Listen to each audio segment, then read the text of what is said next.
I just had this thing out of the garage. It's gonna go back in. I'm not actually gonna even run it today, but I had it out, so I figured I'd take a quick video, show you around.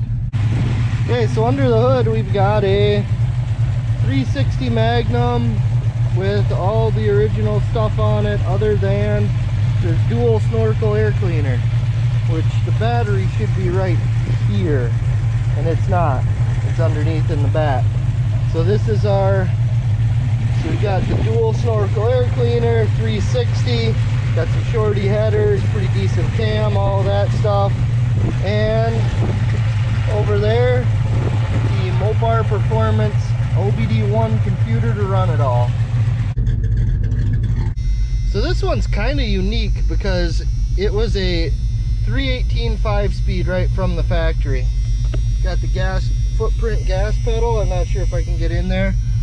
Tack's a little bit broken, if you saw that. I think it's going to do some weird things. But yeah, it's got the NV3500. This truck actually runs pretty good.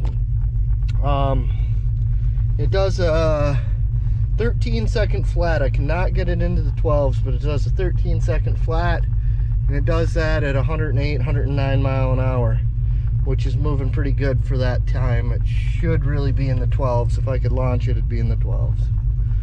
All right, I think that's it. I'm gonna put this back away and get on with my ride. So thanks for watching, and I'll see you again later.